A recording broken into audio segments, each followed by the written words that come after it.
ನಮಸ್ಕಾರ ಸ್ನೇಹಿತರೆ, Vishwavani TV ಸ್ಪೆಷಲ್ನ big boss ಅಪ್ಡೇಟ್ಗೆ ಸ್ವಾಗತ. ನಾನು ಸುಜಯ್ ರಾಜ್. ಸ್ನೇಹಿತರೆ, ಹೇಗಿತ್ತು ನಿನ್ನೆ ಎಪಿಸೋಡ್? ಎಲ್ಲೋ ಒಂದು ಕಡೆ ಈ ಅತಿಥಿಗಳೆಲ್ಲ ಕಂಟೆಸ್ಟೆಂಟ್ಸ್ಗಳಾಗಿ ಬದಲಾಗ್ತಾ ಇದ್ದಾರಾ ಅನ್ನುವಂತಹ ಅನುಮಾನ ಬರ್ತಾ ಇದೆ ಅಲ್ವಾ? ನನಗಂತೂ ಹಾಗೆ ಅನ್ನಿಸ್ತಾ ಇದೆ. ಆ್ಯಂಡ್ ಈ ವಾರ ಯಾಕೋ ಅಷ್ಟು ಮಜಾ ಬರ್ತಾ ಇಲ್ಲ ಗೇಮು. ಅಂದರೆ ಇವರೆಲ್ಲರೂ ಸೇರಿಕೊಂಡು ಜಗಳ ಆಡೋದು ಮತ್ತು ಅರ್ಚಾಟ ಮಾಡೋದು, ಇದೆಲ್ಲ ಮಾಡಿದ್ರೇ ಏನೋ ಕಂಟೆಂಟ್ ಅಂತ ಅಂದ್ಕೊಂಡಿದ್ದಾರೆ ಅನಿಸುತ್ತೆ. ಆ್ಯಂಡ್ ಅಫ್ಕೋರ್ಸ್ ಅತಿಥಿಗಳಲ್ಲಿ ಪ್ರಮುಖವಾಗಿ ಮಂಜು ಮತ್ತು ರಜತ್, ಹಾಗೆಯೇ ಸ್ವಲ್ಪ ಚೈತ್ರ ಅವರು ಸ್ವಲ್ಪ ಡಾಮಿನೇಟ್ ಮಾಡಬೇಕು ಮನೇಲಿದ್ದವ್ರನ್ನೆಲ್ಲ ಅಂದ್ಕೊಂಡೇ ಬಂದಿದ್ದಾರೆ ಅಂತ ಅನಿಸುತ್ತೆ. ಅದೇ ರೀತಿ ಆಟ ಆಡ್ತಾ ಇದ್ದಾರೆ.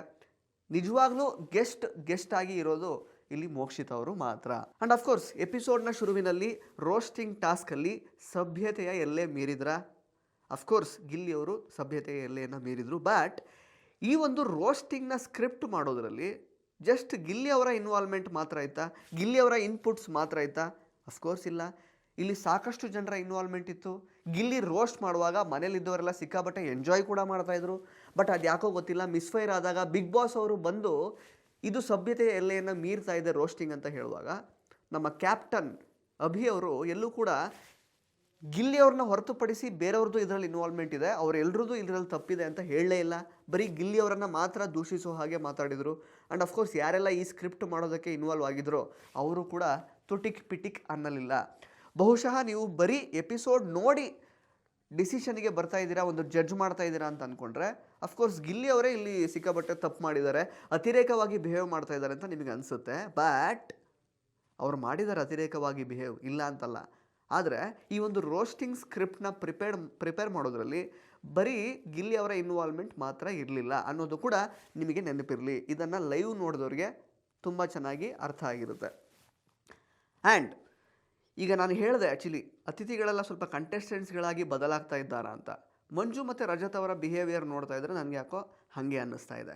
ಆ್ಯಂಡ್ ಇಲ್ಲೂ ಕೂಡ ಗಿಲ್ಲಿಯವರ ಪರವಾಗಿ ಮಾತಾಡಬೇಕು ಅನ್ನೋಂಥದ್ದು ಅಜೆಂಡಾನೇ ಅಲ್ಲ. ಗಿಲ್ಲಿ ಅತಿರೇಕವಾಗಿ ಬಿಹೇವ್ ಮಾಡಿದ್ರ? ಅಫ್ಕೋರ್ಸ್ ಹೌದು. ಗಿಲ್ಲಿ ಅವ್ರದ್ದು ಮಿಸ್ಟೇಕ್ ಆಗ್ತಿರೋದು ಎಲ್ಲಿ ಗೊತ್ತಾ? ಅವರು ಆ್ಯಕ್ಚುಲಿ ಈಗ ಬಿಗ್ ಬಾಸ್ ಮನೆಯಲ್ಲಿ ಒಂದು ಟಾಸ್ಕ್ ಕೊಟ್ಟಿದ್ದಾರೆ. ಈಗ BB ಪ್ಯಾಲೇಸ್, ಅದಕ್ಕೆ ಗೆಸ್ಟ್ ಬಂದಿದ್ದಾರೆ, ನಾವೆಲ್ಲ ಸಿಬ್ಬಂದಿಗಳು ಅನ್ನುವಂತಹ ಟಾಸ್ಕ್ ಕೊಟ್ಟಿದ್ದಾರೆ. ಸೊ ಗೆಸ್ಟ್ಗಳು ಏನೆಲ್ಲ ಕೇಳ್ತಾರೋ ಸೊ ಅವರಿಗೆ ಲೈಕ್ ಅಂದರೆ ಅನುಕೂಲವಾಗುವ ಹಾಗೆ ನಾವೆಲ್ಲ ಬಿಹೇವ್ ಮಾಡಬೇಕು ಅನ್ನುವಂಥದ್ದು ಟಾಸ್ಕ್ ಆ್ಯಕ್ಚುಲಿ. ಸೊ ಗಿಲ್ಲಿಯವರು ಟಾಸ್ಕಲ್ಲೂ ಕೂಡ ತಮ್ಮ ತನವನ್ನೇ ಅವರು ಮೇಂಟೈನ್ ಮಾಡೋದಕ್ಕೆ ಹೋಗ್ತಾ ಇದ್ದಾರೆ, ತಮ್ಮ ತನವನ್ನು ಕಾಯ್ದುಕೊಳ್ಳೋದಕ್ಕೆ ಪ್ರಯತ್ನ ಮಾಡ್ತಾ ಇದ್ದಾರೆ. ಸೊ ಅದು ಬೇಕಾಗಿಲ್ಲ. ಆ ಬೈಫರ್ಕೇಷನ್ ಗೊತ್ತಾಗ್ತಾ ಇಲ್ಲ ಅವ್ರಿಗೆ. ಸೊ ನಾನು ಟಾಸ್ಕ್ ಇರಲಿ ಏನೇ ಇರಲಿ, ನಂದೇನು ಕಾಮಿಡಿ, ನಂದು ಪಂಚಸ್ ಇರುತ್ತೆ ಅಥವಾ ನಾನು ಹೇಗೆ ನನ್ನ ಬಿಹೇವಿಯರ್ ಇದೆ ಆ್ಯಕ್ಚುಲಿ ಇಂಡಿಜಿನಸ್ ಆಗಿ ಅದೇ ಥರ ಇರ್ತೀನಿ, ಅದೇ ವರ್ಕ್ ಆಗುತ್ತೆ ಅನ್ನುವಂತಹ ಒಂದು ಥಾಟ್ ಪ್ರೊಸೆಸ್ಸಲ್ಲಿ ಗಿಲ್ಲಿ ಅವರು ಆಟ ಆಡ್ತಾ ಇದ್ದಾರೆ. ಅದೇ ಅವರಿಗೆ ಆಗ್ತಾ ಇರುವಂತಹ ಮಿಸ್ಟೇಕು. ಅವರಿಗೆ ಎರಡನ್ನೂ ಬೈಫರ್ಕೇಟ್ ಮಾಡಿ ನೋಡೋದಕ್ಕೆ ಬರ್ತಾ ಇಲ್ಲ. ಸೊ ಇದೊಂದು ಟಾಸ್ಕಲ್ಲಿ ನಾನು ಸ್ವಲ್ಪ ಕೆಲವೊಂದಷ್ಟು ಚೌಕಟ್ಟುಗಳನ್ನು ಹಾಕ್ಕೊಂಡು ನಾನು ಇದೇ ರೀತಿ ಬಿಹೇವ್ ಮಾಡ್ತೀನಿ. ಆ ಒಂದು ಚೌಕಟ್ಟು ಒಳಗೇ ನಾನು ಆ್ಯಕ್ಚುಲಿ ರೋಸ್ಟಿಂಗ್ ಮಾಡೋವಂಥದ್ದು ಅಥವಾ ಟಾಂಗ್ ಕೊಡೋದು ಅಥವಾ ಪಂಚಸ್ ಹೇಳೋವಂಥದ್ದನ್ನು ಮಾಡಬೇಕು ಅನ್ನುವಂತಹ ಬೈಫರ್ಕೇಷನ್ ಅವ್ರಿಗೆ ಅರ್ಥ ಆದಂಗೆ ಕಾಣ್ತಾ ಇಲ್ಲ. ಅಂದರೆ ಈಗ ನಾರ್ಮಲ್ ಈ ಗೆಸ್ಟ್ಗಳೆಲ್ಲ ಇಲ್ಲದೇ ಮನೆ ಒಳಗಡೆ ಯಾವುದೇ ರೀತಿ ಟಾಸ್ಕ್ ಕೊಟ್ಟರು ಎಲ್ಲರೂ ಒಂದೇ ಅನ್ನುವಂತಹ ಒಂದು ಭಾವನೆ ಇರುತ್ತೆ. ಸೊ ಅಲ್ಲಿ ಗಿಲ್ಲಿಯವ್ರು ಏನು ಮಾಡಿದ್ರು okay, that is like fine accepted. But ಇಲ್ಲಿ ಬಂದಿರೋರು ಗೆಸ್ಟ್. ಸೊ ಗೆಸ್ಟ್ಗಳ ಹತ್ರ ಒಂದು ಲಿಮಿಟೇಷನಲ್ಲಿ ಇರಬೇಕಾಗುತ್ತೆ ಅನ್ನುವಂತಹ ಒಂದು ಬೈಫರ್ಕೇಷನನ್ನು ಗಿಲ್ಲಿಯವರು ಅರ್ಥ ಮಾಡಿಕೊಂಡು ಸೊ ಆ ಚೌಕಟ್ಟು ಒಳಗಡೆ ಆಡಬೇಕು. ಬಟ್ ಅದನ್ನು ಅವರು ಮಿಸ್ ಮಾಡ್ಕೋತಾ ಇದ್ದಾರೆ. ಸೊ ಅತಿರೇಕವಾಗಿ ಆಡಿದ್ದಾರೆ, ಸಭ್ಯತೆಯ ಎಲ್ಲೆಯನ್ನು ಮೀರಿದ್ದಾರೆ. ಅದಕ್ಕೆ ಬಿಗ್ ಬಾಸ್ ವಾರ್ನಿಂಗ್ ಕೂಡ ಕೊಟ್ಟರು. ಬಟ್ ವಾರ್ನಿಂಗ್ ಕೊಟ್ಟಾಗ ನನಗೆ ಇಟ್ ವಾಸ್ ಸರ್ಪ್ರೈಸಿಂಗ್. ಬೇರೆ ಯಾರು ಕೂಡ ನಮ್ಮದು ಕೂಡ ಇದರಲ್ಲಿ ಇನ್ವಾಲ್ವ್ಮೆಂಟ್ ಇತ್ತು ರೋಸ್ಟಿಂಗ್ ಸ್ಕ್ರಿಪ್ಟ್ ಬರೆಯೋದ್ರಲ್ಲಿ ಅಂತ ಯಾರೂ ಒಪ್ಕೊಂಡು ಮುಂದೆ ಬರಲಿಲ್ಲ. It is like very surprising. And ಇನ್ನೊಂದು ವಿಷಯ, ಗಿಲ್ಲಿಯವರು ಅತಿರೇಕ ಮಾಡಿದ್ರು ಓಕೆ, ಗೆಸ್ಟ್ಗಳು ಅತಿರೇಕ ಮಾಡಲಿಲ್ವಾ? ಸೊ ಆ್ಯಕ್ಷನ್ಗೆ ರಿಯಾಕ್ಷನ್ ಅನ್ನೋ ಹಾಗೆ ಮಂಜು ಮತ್ತು ರಜತ್ ಕೂಡ ಸಿಕ್ಕಾಬಟ್ಟೆ ಅತಿರೇಕ ಮಾಡಿದ್ರು, ಎಸ್ಪೆಷಲಿ ಮಂಜು ಅವರು. ಸೊ ಅವರು ಗಿಲ್ಲಿಯವರನ್ನು ನಡೆಸ್ಕೊಳ್ತಾ ಇರುವಂತಹ ರೀತಿ ಸ್ಟಾರ್ಟಿಂಗ್ ಫ್ರಮ್ ಡೇ 1 ಕೆಳಗಡೆ ಕೂರಿಸಿದ್ದಾಗಿರಬಹುದು, ಮತ್ತು ಈ ರಜತ್ ಇವರೆಲ್ಲ ಸೇರಿಕೊಂಡು ಶೂಸ್ ಬಿಚ್ಚಿಸಿದ್ದು, ಸಾಕ್ಸ್ ಬಿಚ್ಚಿಸಿದ್ದು, ಒಂದು ಕಾಲಿದ್ದು ಅದೆಲ್ಲ ಮಾಡಿದ್ದಾಗಿರ್ಬೋದು. ಇದೆಲ್ಲ ಸಿಕ್ಕಾಬಟ್ಟೆ ಅತಿರೇಕ ಅನ್ನಿಸ್ತಾ ಇದೆ. ಅತಿರೇಕ ಆಗಿ ಅದು ಎಲ್ಲೊಂದು ಕಡೆ ಟಾರ್ಗೆಟ್ ಮಾಡ್ತಾ ಇದ್ದಾರೆ ಅಂತ ಕೂಡ ಅನ್ನಿಸ್ತಾ ಇದೆ ಅಲ್ವಾ? ಸೊ ಅವರು ಟಾರ್ಗೆಟ್ ಮಾಡ್ದೇ ಓಕೆ ನಾವು ಗೆಸ್ಟಾಗೇ ಇರ್ತೀವಿ, ಅವನು ಅತಿರೇಕ ಮಾಡಿದ್ರೆ ಬಿಗ್ ಬಾಸ್ ಅದಕ್ಕೆ ಹೇಗೆ ಲೈಕ್ ಅಂದರೆ ಒಂದು ರೋಸ್ಟಿಂಗ್ ಮಾಡುವಾಗ ಅದಕ್ಕೆ ವಾರ್ನಿಂಗ್ ಕೊಟ್ಟರು, ಅದೇ ರೀತಿ ಕೊಡಲಿ ಅನ್ನುವಂತಹ ಮನಸ್ಥಿತಿ ಅತಿಥಿಗಳಿಗೂ ಇಲ್ಲ ಆ್ಯಕ್ಚುಲಿ. ಅವರು ಕೂಡ ಒಂಥರ ರಿವೆಂಜ್ ಥರ ಅದನ್ನು ಟರ್ನ್ ಮಾಡ್ತಾ ಇದ್ದಾರೆ. ಸೊ ಆ್ಯಕ್ಷನ್ಗೆ ರಿಯಾಕ್ಷನ್ನು, ಸೊ ಅಲ್ಲಿಗೆ ನಲಿಫೈ ಆಗ್ತಾ ಇದೆ ಇನ್ಫ್ಯಾಕ್ಟ್ ಹೇಳಬೇಕು ಅಂತಂದರೆ. ಆ್ಯಂಡ್ ನೀವೀಗ ಇವರು ಅತಿರೇಕ ಮಾಡಿದ್ರು ರೋಸ್ಟಿಂಗ್ ಮಾಡೋದ್ರಲ್ಲಿ ಅಥವಾ ಇನ್ನೇನೋ ಮಾಡೋದ್ರಲ್ಲಿ, ನೀವು ಅದಕ್ಕೆ ವಾಪಸ್ ಹಾಗೆ ರೋಸ್ಟ್ ಮಾಡೋದ್ರ ಮೂಲಕ ಅಥವಾ ಇನ್ನೊಂದೇನೋ ಟಾಸ್ಕ್ ಹೇಳೋದ್ರ ಮೂಲಕ ಆ ಕೆಲಸ ಮಾಡು ಈ ಕೆಲಸ ಮಾಡು ಅಂತ ಹೇಳೋದ್ರ ಮೂಲಕ ಅದನ್ನು ತೀರಿಸ್ಕೊಳ್ಬೋದಾಗಿತ್ತು. ಬದಲಾಗಿ ನೀವೇನು ಮಾಡ್ತಾಯಿದ್ದೀರಾ, ಒಬ್ಬರನ್ನ ತೇಜೋವಧೆ ಮಾಡ್ತಾಯಿದ್ದೀರಾ, ವಿಚ್ ಈಸ್ ವೆರಿ ರಾಂಗ್. ಈಗ ಗಿಲ್ಲಿಯವರು ಪಾಪ ಸುಮ್ಮನೆ ಎಲ್ಲೂ ಕೂಡ ರೋಸ್ಟಿಂಗ್ ಟಾಸ್ಕಲ್ಲಿ ನಂದು ಮಾತ್ರ ಇನ್ವಾಲ್ವ್ಮೆಂಟ್ ಏನಿರಲಿಲ್ಲ, ಎಲ್ಲರದ್ದು ಇತ್ತು ಅಂತ ಅಂದ್ಕೊಂಡು ಹೇಳೋದು ಇಲ್ಲ ಆ್ಯಕ್ಚುಲಿ. ಓಕೆ, ಅವ್ರ ಮೇಲೆ ತಪ್ಪೆಲ್ಲ ಅವ್ರ ತಲೆ ಮೇಲೆ ಹಾಕ್ಕೊಂಡ್ರು. ಮತ್ತು ಎಸ್ಪೆಷಲಿ ಅದೇನೋ ಒಂದು ಖಾಲಿ ಗ್ಲಾಸ್ ಕೊಡುವಂಥ ಮಂಜು ಅವ್ರು ಹೇಳಿದಾಗ ಆಗ ಅವ್ರೇನೋ ಲೈಕ್ ಅವ್ರು ಕುಡ್ಬಿಟ್ಟು ಲೋಟ ಕೊಟ್ಟರು. ಆ್ಯಕ್ಚುಲಿ ಅದಕ್ಕೆ ಮಂಜು ಅವ್ರು ರಿಯಾಕ್ಟ್ ಮಾಡಿದ ರೀತಿ it was all like very ತುಂಬ ಒಬ್ಬರನ್ನ ಕೆಳಗಿಟ್ಟು ಮಾತಾಡಿದ ರೀತಿ ಅನ್ನಿಸ್ತು. ಆ ಟೈಮಲ್ಲೂ ಯಾರೂ ಕೂಡ ಆ್ಯಕ್ಚುಲಿ ಗಿಲ್ಲಿ ಪರವಾಗಿ ಸ್ಟ್ಯಾಂಡ್ ತಗೊಳ್ಳಿಲ್ಲ. ಅಂದರೆ ನೀವೆಲ್ಲರೂ ಇವಾಗ ಸಿಬ್ಬಂದಿ ಹೌದಲ್ವಾ, ಬಟ್ ನಿಜವಾಗ್ಲೂ ಈಗ ರಿಯಲ್ ಲೈಫಲ್ಲಿ ಯಾರೋ ಒಂದು ಸಿಬ್ಬಂದಿಗೆ ಈ ಥರ ಎಲ್ಲ ಬಿಹೇವ್ ಮಾಡಿದ್ರೆ ಗೆಸ್ಟ್ಗಳು ಬಂದಾಗ ಬೇರೆಯವ್ರು ಯಾರೂ ಸ್ಟ್ಯಾಂಡೇ ತಗೊಳ್ಳಲ್ವಾ? ಈ ವ್ಯವಸ್ಥಾಪಕರು ಅಂದರೆ ನಮ್ಮ ಕ್ಯಾಪ್ಟನ್ ಅಭಿ ಅವರು ಸ್ಟ್ಯಾಂಡ್ ತೊಗೊಳ್ಬೇಕಾಗಿತ್ತಲ್ವ. ಇನ್ಫ್ಯಾಕ್ಟ್ ಫಸ್ಟೇ ಅವ್ರು ತೊಗೊಳ್ಬೇಕಾಗಿತ್ತು. ಶೂಸು ಮತ್ತು ಇದೆಲ್ಲ ಬಿಚ್ಚಿಸಿದಾಗ ಕೆಳಗಡೆ ಎಲ್ಲ ಕೂರಿಸಿದ್ರಲ್ಲ, ನಮ್ಮ ಸ್ಟಾಫ್ನ ಈ ರೀತಿ ಎಲ್ಲ ಟ್ರೀಟ್ ಮಾಡಬೇಡಿ ಸರ್, ನಿಮ್ಗೇನು ಸರ್ವಿಸ್ ಬೇಕೋ ಅದನ್ನು ಕೇಳಿ ನಾವು ಮಾಡಿಸ್ತೀವಿ. ಅಕಸ್ಮಾತ್ ಅವರಿಂದ ನಿಮಗೆ ಸರ್ವಿಸನ್ನು ತೊಗೊಳೋದಕ್ಕೆ ಇಷ್ಟ ಇಲ್ಲ ಅಂತಂದರೆ ನಮ್ಮ ಬೇರೆ ಸ್ಟಾಫ್ ಇದ್ದಾರೆ, ಅವ್ರ ಮೂಲಕ ನಿಮಗೆ ಏನೇನು ಬೇಕೋ ಅನುಕೂಲಗಳನ್ನು ಮಾಡಿಕೊಡ್ತೀವಿ ಅಂತ ಹೇಳ್ಬೋದಾಗಿತ್ತು ಆ್ಯಕ್ಚುಲಿ ಅಭಿಯವರು. ಬಟ್ ಅಭಿಯವರು ಏನು ಮಾಡ್ತಾ ಇದ್ದಾರೆ ಅಂದರೆ ಅವ್ರು ಏನು ಮಾಡಿದ್ರು ಅದನ್ನು ತಲೆಗೆ ತಗೊಂಡು ಯಾಕೆಂದರೆ ಪರವಾಗಿಲ್ಲ ಅವ್ರು ಏನು ಮಾಡಿದ್ರು, ಯಾಕೆಂದರೆ ಏನೋ ಪಾದ ಪೂಜೆ ಮಾಡಿ ಅಂದರೂ ಬಹುಶಃ ಮಾಡಿಬಿಡ್ತಾರೆ ಅನ್ಸುತ್ತೆ. ಈಗ ನೆಕ್ಸ್ಟು ಶೂನ ಲೈಕ್ ಪಾಲಿಷ್ ಮಾಡಿಕೊಡಿ, ಇನ್ನೊಂದೇನೋ ಮಾಡಿ ಅಂತ ಹೇಳಿದ್ರು, ಬೇಕಿದ್ರೆ ಮಾಡ್ಕೊಡೋಕೆ ರೆಡಿ ಇದ್ದಾರೆ ಅಭಿಯವರು, ಪಾಯಿಂಟ್ ಸಿಗುತ್ತೆ ಅನ್ನೋ ಕಾರಣಕ್ಕೆ. ಸೊ ನಿಮ್ಮ ವ್ಯಕ್ತಿತ್ವಗಳನ್ನು ಯಾಕೆ ಪಣಕ್ಕೆ ಇಡ್ತಾ ಇದ್ದೀರಾ ಬಿಗ್ ಬಾಸ್ ಮನೆ ಒಳಗಡೆ ಇದ್ದವರು? ಹಿಂಗೆ ಹಂಗೆ ನೋಡೋಕೆ ಹೋದರೆ ಅಶ್ವಿನಿ ಮತ್ತು ಗಿಲ್ಲಿನೇ ತಕ್ಕ ಮಟ್ಟಿಗೆ ಅವರಿಗೆ ಗೆಸ್ಟ್ಗಳಿಗೆಲ್ಲ ಸ್ವಲ್ಪ ಟಾಂಗ್ ಕೊಡ್ತಿರೋದು ಹೇಳಬೇಕು ಅಂದರೆ. ಈಗ ಅಶ್ವಿನಿ ಅವರು ನಿನ್ನೆ ಬಹಳ ಅದ್ಭುತವಾಗಿ ಒಂದು ವಿಷಯಕ್ಕೆ ತುಂಬ ಚೆನ್ನಾಗಿ ಸ್ಟ್ಯಾಂಡ್ ತೊಗೊಂಡ್ರು. ಅಂದರೆ ಇಲ್ಲಿ ನೋಡಿ, ಇವಾಗ ಚೈತ್ರ ಅವ್ರು ಏನೋ ಒಂದು ಅದೇನೋ ಹೇಳಿದ್ರಲ್ಲ, ಅದೇನೋ ಶಿಲಾಬಾಲಿಕೆ ತೋರಿಸಿದ್ರು, ಅದ್ರ ಹೆಸರು ಹೇಳು ಅಂತಂದ್ರು, ಚೈತ್ರ ಅಂದರು ಸಮಥಿಂಗ್ ವಾಟ್ ಎವರ್ ಏನೇನೋ ಆಯ್ತದೆ. ಆ್ಯಕ್ಚುಲಿ ಇಟ್ ವಾಸ್ ವೆರಿ ಸಿಲ್ಲಿ.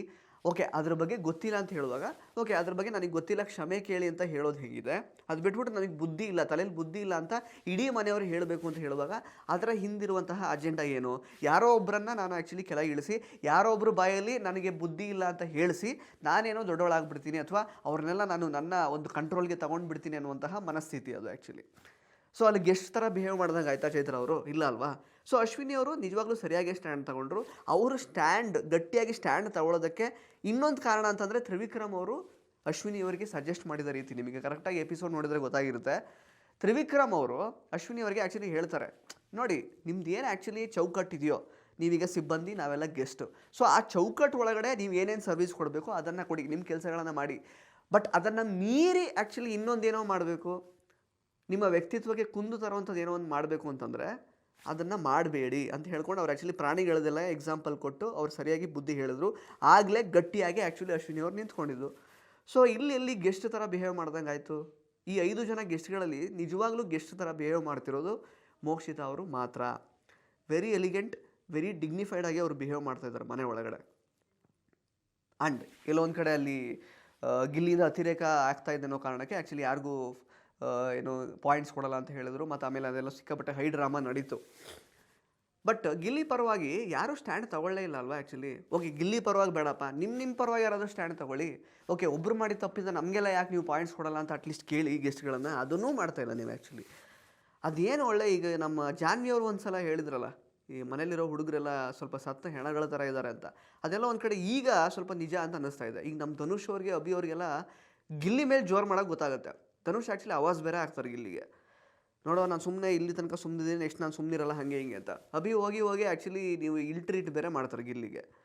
ಮಾಡಿ ತೊಂದರೆ ಇಲ್ಲ ಆ್ಯಕ್ಚುಲಿ. ಆ್ಯಸ್ ಎ ಕ್ಯಾಪ್ಟನ್ ನೀವು ಏನು ನಿಮ್ಮ ಒಂದು ಚೌಕಟ್ಟಿನಲ್ಲಿ ಏನೇನು ಆ್ಯಕ್ಚುಲಿ ಸರಿದಾರಿಗೆ ತರಬೇಕೋ ಅದನ್ನೆಲ್ಲ ಮಾಡಿ. ಬಟ್ ಅದನ್ನು ಬಿಟ್ಟು ನೀವು ಅವ್ರ ಮೇಲೆ ಹೋಗುವಂಥರ ಏನೋ ಡಾಮಿನೇಟ್ ಮಾಡೋಕ್ಕೆ ಹೋಗೋದು. ನಿಮ್ಮದು ಅವರು ಕೂಡ ಕಂಟೆಸ್ಟೆಂಟೇ ಅಲ್ವಾ ಮನೆ ಒಳಗಡೆ, ಅತಿಥಿಗಳು. ಬಟ್ ನೀವೆಲ್ಲ ಕಂಟೆಸ್ಟೆಂಟ್ಸೇ ಅಲ್ವಾ, ಅವರಿಗೆ ಯಾವ ರೀತಿ ಹೇಳಬೇಕೋ ಅದೇ ರೀತಿ ಹೇಳಿ. ಬಟ್ ನೀವೇನು ಮಾಡ್ತಾ ಇದ್ದೀರಾ, ನಿಮ್ಮ ವ್ಯಕ್ತಿತ್ವವನ್ನೇ ಪಣಕ್ಕಿಡೋದಕ್ಕೆ ರೆಡಿ ಇದ್ದೀರಾ ಅಭಿ ಅವರು ಗೆಸ್ಟ್ಗಳ ಮುಂದೆ. ಸೊ ಅಶ್ವಿನಿ ಅವರು ನಿಜವಾಗ್ಲೂ ತುಂಬ ಚೆನ್ನಾಗೇ ಸ್ಟ್ಯಾಂಡ್ ತಗೊಂಡ್ರು. ಅಟ್ ದ ಸೇಮ್ ಟೈಮ್ ಮಂಜು ಅವರು ಸಿಕ್ಕಾಬಟ್ಟೆ ಅತಿರೇಕ ಮಾಡ್ತಾ ಇದ್ದಾರೆ. ಇವತ್ತಿನ ಪ್ರೋಮೋ ನೀವು ನೋಡಿದ್ರು ಗೊತ್ತಾಗಿರುತ್ತೆ. ಅವ್ರು ಹೇಳ್ತಾರೆ ಏನೋ ಒಂದು ರೂಲ್ಸು, ಇವಾಗ ಅದಕ್ಕೆ ಸರಿಯಾಗಿ ಗಿಲ್ಲಿ ಅವರು ಸ್ಟ್ಯಾಂಡ್ ಕೂಡ ತಗೊಂಡಿದ್ದಾರೆ. ಇವತ್ತು ಪ್ರೋಮೋ ನೋಡಿದರೆ ಗೊತ್ತಾಗಿರುತ್ತೆ ನಿಮಗೆ. ಈಗ ಏನಪ್ಪ ರೂಲ್ಸ್ ಪ್ರಕಾರ, ಈಗ ಗಿಲ್ಲಿ ಏನು ಆ್ಯಕ್ಚುಲಿ ಸಪ್ಲೈಯರ್ ಕೆಲಸ ಮಾಡಬೇಕು, ಅದನ್ನು ಏನು ಬೇಕಾದರೂ ಮಾಡಿಸ್ಕೊಳ್ಳಿ. ಬಟ್ ನೆನ್ನೆ ಏನು ಮಾಡಿದ್ರು, ಅದನ್ನು ಸುಮ್ಮನೆ ನೀರು ಚೆಲ್ಬಿಡೋದು, ಅದನ್ನು ಒರೆಸುವಂಥ, ಅದನ್ನು ಗಿಲ್ಲಿನೇ ಒರೆಸ್ಬೇಕು ಅಂತ ಹೇಳೋದು, ಇದೆಲ್ಲ ಟಾರ್ಗೆಟ್ ಅಂತ ಅನಿಸುತ್ತಾನೆ. ಸೊ ಚೌಕಟ್ಟನ್ನ ಗೆಸ್ಟ್ಗಳು ಮೀರ್ತಾ ಇದ್ದಾರೆ ಇಲ್ಲಿ, ಗಿಲ್ಲಿ ಮಾತ್ರ ಅಲ್ಲ. ಸೊ ಇನ್ಫ್ಯಾಕ್ಟ್ ಮಂಜು ಅವ್ರು ಆಡಿದ ರೀತಿಗೆ ಒಂದು 2-3 ಸಲ ಇವರು ನಮ್ಮ ಮೋಕ್ಷಿತ್ ಅವರೇ ಬೆಚ್ಚಿ ಬಿದ್ದುಬಿಟ್ರು. ಆ್ಯಕ್ಚುಲಿ ಅಷ್ಟೆಲ್ಲ ರಿಯಾಕ್ಟ್ ಮಾಡೋ ಅವಶ್ಯಕತೆ ಇರ್ತಿರ್ಲಿಲ್ಲ, ತುಂಬ ಓವರಾಗಿ ಮಾಡಿದ್ರು ಇನ್ಫ್ಯಾಕ್ಟ್. ಸೊ ಇವತ್ತು ಬಂದಿರೋ ಪ್ರೋಮೋ ಪ್ರಕಾರ ಎಲ್ಲರೂ ಊಟ ಮಾಡಾದ್ಮೇಲೆ ಗಿಲ್ಲಿ ಮಾಡಬೇಕು ಅಂತೆಲ್ಲ ಹೊಸ ರೂಲ್ಸ್ ತಂದಿದ್ದಾರೆ. ಅದು ಕೂಡ ಆಟ ಎಲ್ಲ ಮುಗಿದು ರಾತ್ರಿ ಮಲ್ಕೊಳ್ಳೋ ಟೈಮಲ್ಲಿ ಇವರೆಲ್ಲ ಲೈಕಂದರೆ ತಮ್ಮ ಪಾತ್ರಗಳಿಂದ ಹೊರಗೆ ಬಂದಿದ್ದಾರೆ ಆ ಟೈಮಲ್ಲಿ. ಸೊ ಗಿಲ್ಲಿ ಅವರು ತುಂಬ ಚೆನ್ನಾಗಿ ಸ್ಟ್ಯಾಂಡ್ ತೊಗೊಂಡಿದ್ದಾರೆ. ಈಗ ಅದೇನು ಅಂತ ಹೇಳಿದ್ರೆ, ನಾನು ಯಾಕೆ ಆ ರೂಲ್ಸಿಗೆಲ್ಲ ಬದ್ಧವಾಗಿರಬೇಕು, ಬಿಗ್ ಬಾಸ್ ಹೇಳಿರುವಂತಹ ರೂಲ್ಸ್ನ ನಾನು ಫಾಲೋ ಮಾಡ್ತೀನಿ, ಅವ್ರು ಯಾರೋ ಹೇಳಿದ ರೂಲ್ಸ್ ಎಲ್ಲ ಫಾಲೋ ಮಾಡೋಕ್ಕಾಗಲ್ಲ ಅಂತ. ಸೊ ಇಲ್ಲಿ ಅನ್ನಿಸ್ತಾ ಇರೋದು ಗಿಲ್ಲಿನ ನೀವೆಲ್ಲ ಟಾರ್ಗೆಟ್ ಮಾಡ್ತಾ ಇದ್ದೀರಾ ಅಂತ. ಆ್ಯಂಡ್ ಸದ್ಯಕ್ಕೆ ನಿನ್ನೆ ಎಪಿಸೋಡು ಮೊನ್ನೆ ಎಪಿಸೋಡು 3 ದಿನದಿಂದ ನೋಡುವಾಗ ಇಲ್ಲಿ ಏನು ಗೊತ್ತಾ, ಗಿಲ್ಲಿ ಒಂದು 2 ದಿನದಿಂದ ಕಾಣಿಸ್ಕೊಂಡ್ರು, ಪ್ರೋಮೋದಲ್ಲೂ ಅವರೇ ಇದ್ದರು. ನಿನ್ನೆ ಅಗೇನ್ ಅಶ್ವಿನಿ ಅವರಿಗೆ ಗೆಸ್ಟ್ಗಳ ವಿರುದ್ಧ ಯಾಕೆಂದರೆ ತಮ್ಮ ವ್ಯಕ್ತಿತ್ವವನ್ನು ಉಳಿಸಿಕೊಳ್ಳುವಂತಹ ನಿಟ್ಟಿನಲ್ಲಿ ಅವರ ವಿರುದ್ಧ ಮಾತಾಡ್ತಾ ಇದ್ದಾರೆ. ಒಟ್ಟಾರೆಯಾಗಿ ಗಿಲ್ಲಿ ಮತ್ತು ಅಶ್ವಿನಿ ಮೇಲೇ ಎಲ್ಲರ ಚಿತ್ತ. ಬೇರೆಯವರೆಲ್ಲ ತಮ್ಮ ಈ ವ್ಯಕ್ತಿತ್ವ ಇದು ಪ್ರತಿಯೊಂದು ಎಲ್ಲ ಪ್ರತಿಷ್ಠೆ ಎಲ್ಲವನ್ನು ಪಣಕ್ಕಿಟ್ಟು ಸುಮ್ಮನೆ ಅವ್ರು ಏನು ಹೇಳ್ತಾರೋ ಅದನ್ನು ಕೇಳಿಕೊಂಡು ಪಾಯಿಂಟ್ಸ್ ತೊಗೊಂಡ್ಬಿಡೋಣ, ಕ್ಯಾಪ್ಟನ್ ಆಗೋಣ ಅನ್ನುವಂತಹ ಒಂದು ಆಟ ಆಡ್ತಾ ಇದ್ದಾರೆ. ಅದರಲ್ಲಿ ಏನು ಇಟ್ ಈಸ್ ವೆರಿ ಫ್ಲ್ಯಾಟ್ ಅಲ್ವಾ, it is going very flat. ಇವಾಗ ಇವರೆಲ್ಲ ದಬ್ಬಾಳಿಕೆ ಮಾಡ್ತಾ ಇದ್ದಾರೆ ಗೆಸ್ಟ್ಗಳೆಲ್ಲ, ಇವ್ರು ಸುಮ್ಮನೆ ಅದನ್ನು ಇದು ಮಾಡೋದು. ಫನ್ನಿಯಾಗಿ ರ್ಯಾಗ್ ಮಾಡಲಿ, ಏನು ಬೇಕಾದರೂ ಕೆಲಸ ಮಾಡಿಸ್ಕೊಳ್ಳಿ, ಅವ್ರು ಏನೇನು ಅದೇನು ಮಾಡಿದಾರೋ ಕೆಲಸಗಳು, ಸೊ ಅದರಲ್ಲಿ ಏನು ಬೇಕಾದರೂ ಮಾಡಿಸ್ಕೊಳ್ಳಿ. ಅದು ಬಿಟ್ಬಿಟ್ಟು ಬೇರೆ ಇಲ್ಲದೇ ಇರೋದೆಲ್ಲ ಮಾಡಬಾರ್ದಲ್ವ. ಅದೇ ಇವಾಗ ಆಗಿರೋ ಸಮಸ್ಯೆ. ಆ್ಯಂಡ್ ಅಫ್ಕೋರ್ಸ್ ಅತಿರೇಕ ಗಿಲ್ಲಿ ಕಡೆಯಿಂದ ಆಗಿದೆ. ಅದಕ್ಕೆ ಬಿಗ್ ಬಾಸ್ ಕಡೆಯಿಂದ ವಾರ್ನಿಂಗ್ ಕೂಡ ಬಂದಿದೆ, ಅವರು ಸಾರಿ ಕೂಡ ಕೇಳಿದ್ದಾರೆ. ಬಟ್ ಎಷ್ಟರ ಮಟ್ಟಿಗೆ ತೇಜೋವಧೆ ಮಾಡೋಕ್ಕಾಗುತ್ತೆ ಒಬ್ಬ ವ್ಯಕ್ತಿನ? ನೆಕ್ಸ್ಟ್ ಲೆವೆಲ್ ತೇಜೋವಧೆ ಮಾಡಿದ್ದೀರಾ. ಅಟ್ ದ ಸೇಮ್ ಟೈಮ್ ಗೆಸ್ಟ್ಗಳು ಕೂಡ ಅತಿರೇಕವಾಗಿ ತುಂಬ ಬಿಹೇವ್ ಮಾಡಿದ್ದೀರಾ. ನಿಮಗೆ ಇದರ ಬಗ್ಗೆ ಎಲ್ಲ ಏನಂತ ಅನಿಸುತ್ತೆ ದಯವಿಟ್ಟು ಕಮೆಂಟ್ ಬಾಕ್ಸಲ್ಲಿ ಕಮೆಂಟ್ ಮಾಡಿ ತಿಳಿಸಿ. ಆ್ಯಂಡ್ ಎಸ್ಪೆಷಲಿ ಕ್ಯಾಪ್ಟನ್ ವ್ಯವಸ್ಥಾಪಕರಾಗಿ ಈಗ ಒಬ್ಬರನ್ನ ಇಷ್ಟರ ಮಟ್ಟಿಗೆ ಸ್ಟಾಫ್ನ ತೇಜೋವಧೆ ಮಾಡ್ತಾರೆ ಗೆಸ್ಟ್ಗಳು ಅಂತ ಹೇಳುವಾಗ ನೀವು ಒಂದು ಸ್ಟ್ಯಾಂಡ್ ತೊಗೋಬೇಕಲ್ವಾ. ನೀವು ಏನು ಮಾಡಿದ್ರೂ ರೆಡಿ ಅನ್ನೋ ಥರ ನೀವು ಬಿಹೇವ್ ಮಾಡ್ತಾಯಿದ್ರೆ ನಿಮ್ಮ ವ್ಯಕ್ತಿತ್ವ ಏನು ಉಳ್ಕೊಂಡಿರುತ್ತೆ first of all. And Ashwini ಅವ್ರಿಗೆ ಬೇರೆ ನೀವು ಕನ್ವಿನ್ಸ್ ಬೇರೆ ಮಾಡೋಕ್ಕೆ ಹೋಗ್ತಾ ಇದ್ದೀರಾ. ಇದು ನೀವು ಕೂಡ ನನ್ನ ತಲೆಯಲ್ಲಿ ಬುದ್ಧಿ ಇಲ್ಲ ಅಂತ ಹೇಳಿಬಿಡಿ ಅಂತ. ಯಾಕೆ ಒಪ್ಕೋಬೇಕು ಆ ಥರದ್ದೆಲ್ಲ? ಕ್ಷಮೆ ಕೇಳಬೇಕಿದ್ರೆ ಆ ವಿಷಯದ ಬಗ್ಗೆ ನನಗೆ ಗೊತ್ತಿಲ್ಲ ಅಂತ. ಬಟ್ ನೀವು ಅವ್ರನ್ನೂ ಅಲ್ಲಿ ಇದು ಮಾಡೋಕ್ಕೆ ಹೋಗ್ತೀರಾ. ಬಟ್ ಒಟ್ಟಾರೆಯಾಗಿ ಕೇವಲ ಎಪಿಸೋಡ್ಗಳನ್ನು ಮಾತ್ರ ನೋಡಿ ಡಿಸೈಡ್ ಮಾಡಿಬಿಡಿ. ಲೈವಲ್ಲಿ ನೋಡಿ ದಯವಿಟ್ಟು, ನಿಮಗೆ ಗೊತ್ತಾಗುತ್ತೆ ಅತಿರೇಕ ಎರಡೂ ಕಡೆಗಳಿಂದ ಆಗ್ತಿದೆ. ಕ್ಲಾಸ್ ತೊಗೊಂಡ್ರೆ ಆ್ಯಕ್ಚುಲಿ ಎರಡೂ ಕಡೆಗೂ ಕ್ಲಾಸ್ ತೊಗೊಳ್ಬೇಕಾಗುತ್ತೆ ಇನ್ಫ್ಯಾಕ್ಟ್. ಸೊ ಸ್ನೇಹಿತರೆ, ಇದಾಗಿತ್ತು ನಿನ್ನೆ ಎಪಿಸೋಡ್ನ ರಿವ್ಯೂ. ಸೊ ಇವತ್ತಿನ ಪ್ರೋಮೋದಲ್ಲೂ ಗಿಲ್ಲಿ ಆ್ಯಸ್ ಯೂಶ್ವಲ್ ಅವ್ರದ್ದೇ ಯಾಕೆಂದರೆ ವಿಷಯ ಇದೆ.